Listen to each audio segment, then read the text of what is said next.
આપણે સૌ જાણીએ છીએ જશ્ન ઈદે મિલાદુન નબી એટલે સરકારનો ખાસ મહિનો અત્યારે ચાલુ છે।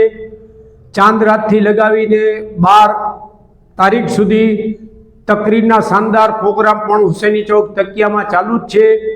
સુબહ સાદિકના જે પ્રોગ્રામ આપણે જે મસ્જિદોની અંદર થાય છે એ પણ રાબેતા મુજબ એ પ્રોગ્રામ પણ થશે ઇન્શાઅલ્લાહ।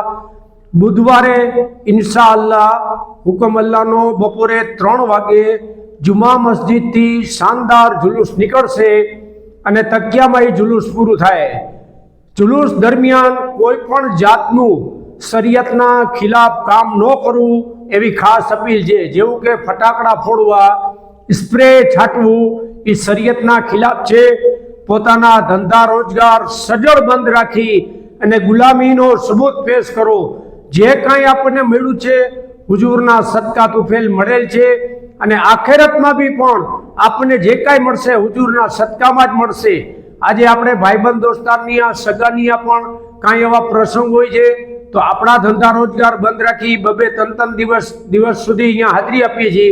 તો આ તો જેના સદકામાં આપણને મળ્યું છે અને મળવાનું છે એવા આકાનો જો દિવસ હોય અને આપણે બદકિસ્મત જો ધંધા ઉપર બેઠા હોય તે અફસોસની વાત છે। બરાએ કરમ મહેરબાની બુધવારે જુલુસમાં એવું પ્રૂફ કરો કે અહીંયા પણ સુન્ની મુસલમાન પોતાના ધંધા રોજગાર બંધ કરી અને અહીંયા હાજરી આપે છે। અને ખાસ કરીને ઝંડા તો જરૂરી જ છે, કેમ કે ઝંડા લગાવવું જિબ્રાઈલ અલૈહિસ્સલામની સુન્નત છે। હર ઘરની અંદર ઝંડો લગાવવો બહુ જરૂરી છે।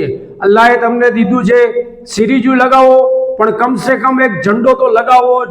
આકાના નામ માથે અલ્લાહે દીધું છે તો નિયાજ તકસીમ કરો, શરબત પીવરાવો, જુલુસની અંદર ખાસ હાજરી આપો, પોતાના ધંધા રોજગાર બંધ કરી, જેથી કરીને આપણે એ કઈ અને આપણે જે કાંઈ કરી છીએ એ આકાના નામ માથે કરી છે ને આકાના સદકા તુફેલે જ આપણે મળ્યું છે અને મળશે ઇન્શાઅલ્લાહ।